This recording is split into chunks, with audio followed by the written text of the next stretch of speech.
මේ දවස්වල හැමෝම කතා වෙන්නේ අධ්‍යාපන ප්‍රතිසංස්කරණ ගැනනේ. මම අධ්‍යාපන ප්‍රතිසංස්කරණ වලට පක්ෂයි. මම මොරටු විශ්වවිද්‍යාලයේ ඉංජිනේරින් ෆැකල්ටි එකේ ඩිසයිනින් ඩිග්‍රියක් කරපු උපාධිධාරියෙක්. 2018 මම අවුට් වෙන්නේ මොරටුව කැම්පස් එකෙන්. මොරටුව කැම්පස් එක කිව්වම හැමෝම හිතන්නේ ඉංජිනේර්ස්ලා අවුට් වෙන මැත්ස් කරලා හොඳම ස්පිරිට් එකේ ඉන්න විශ්වවිද්‍යාලයක් කියලා. හැබැයි මං කරේ ඒකේ ඩිසයිනින් ඩිග්‍රී එකක්. මගේ ඩිග්‍රී එක fashion design and product development textile industry එකට සම්බන්ධ ඩිග්‍රී එකක්. හැබැයි මං A level කරද්දි දැනගෙන හිටියේ නැහැ මෙහෙම ඩිග්‍රියක් තියෙනවා කියලා. මම A level වලට කරේ බයොලොජි. මං තුන් පාරක් A level කරලා තමයි කැම්පස් ගියේ. බයොලොජි කරලා ඉස්සරහට යන්න හිටපු මම ඩිසයින් ඩිග්‍රී එකක් කරා. මම රිසර්ච් කරපු හින්දා A level වලින් පස්සේ මට මොනවද තිබ්බ ඔප්ෂන්ස් ගැන. හැබැයි මම මේ වීඩියෝ ෂෙයා කරන එකෙන් දන්නවා ලංකාවේ ගොඩක් කට්ටිය ගොඩක් ළමයි A level කරන ළමයි මෙහෙම ඩිග්‍රියක් තියෙනවා කියලා දන්නේ නැහැ. එයා කැමති මොනවද කියලා දන්නේ නැහැ. ඒ වගේම මම දැනට වැඩ කරන්නේ ඩුබායි වල හයි ස්කූල් එකක. ඒක කැම්පස් එකක් විදිහට තමයි ඔපරේට් වෙන්නේ. A levels තියෙනවා, O levels තියෙනවා. අපේ අධ්‍යාපන ක්‍රමය තමයි බ්‍රිටිෂ් ස්කූල් එක. මේ මම ඊළඟ මිනිත්තු කීපේ ඔයාලට දාන්නම් ස්ක්‍රීන් එකේ මේ ළමයින්ගේ ඩිසයිනින් හැකියාව 9 වසරේ ඉඳන් 11 වසරට වෙනකම්.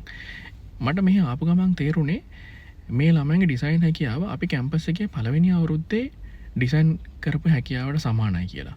ඉතින් ඔයාලම තීරණය කරන්න අපිට මේ මොඩියුල් ක්‍රමය මේ අපේ ඉස්කෝලේ දෙනෙත් මොඩියුල් ක්‍රමයම තමයි. බ්‍රිටිෂ් ස්කූල් එක. මේ මොඩියුල් ක්‍රමය සහ මේ ළමයි ඉන්න මට්ටම ගැන දැක්කහම ඔයාලා තීරණය කරන්න මං ජජ්මන්ට්ස් දෙන්නේ මම හිටගන්න පැත්තේ තමයි මං කැමති කියන පැත්තේ. ඔයාලා තීරණය කරන්න මේ ළමයින්ගේ මට්ටම දැක්කහම අධ්‍යාපන ප්‍රතිසංස්කරණ ඕනිද නැද්ද ලංකාවට කියලා. අපි කොච්චර පිටිපස්සෙන්ද ලෝකෙ ඉන්නේ කියලා ඔයාලම තීරණය කරලා බලන්න. අපි කැම්පස් ගිහිල්ලා ඉගෙන ගත්තට ෆැෂන් ගැන, ටෙක්ස්ටයිල් ගැන මේ ළමයි පොඩි කාලේ ඉඳන්ම ඒව ගැන ඉගෙන ගන්නවා. මහන මැෂින් ඒ වගේම මම ඉන්නේ ආර්ට් එකේ DT කියලා වෙනම ඩිපාර්ට්මන්ට් එකක් තියෙනවා. ඒකේ ලී වලින් වැඩ, ප්ලාස්ටික් වලින් වැඩ, 3D printers, laser cut ඒවා හැමදේම තියෙනවා. මේ තියෙන අපේ ආර්ට් ස්ටෝර් එක. මේ තියෙන ආර්ට් ස්ටෝර් එකේ තියෙන දේවල් ගොඩාක් දේවල් මේ ළමයින්ට තියෙනවා. මේක පෞද්ගලික පාසලක් නිසා සාමාන්‍යයෙන් ප්‍රමාණය වැඩි තියෙන බඩු. ඒ වගේම කැමරා හැමක් තියෙනවා. ඔයාලට ඊළඟ රූපරාමුවේ වෙන්නේ කැමරා, ෆොටෝග්‍රැෆි කියන්නේත් එක මොඩියුල් එකක් තෝරගන්න පුළුවන් ළමයින්ට.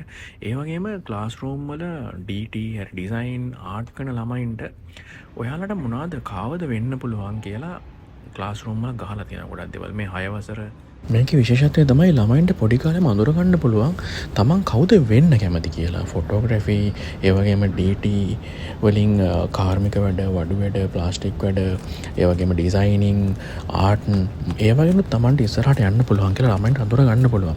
ඉතින් අපි දන්න අධ්‍යාපන ක්‍රමයේ තිබ්බ ડોක්ටර්, ඉංජිනියර්, බැංකු නිලධාරී, ටීචර් ඒ වගේ දේවල් වලට අමතරව තවත් ලෝකයක්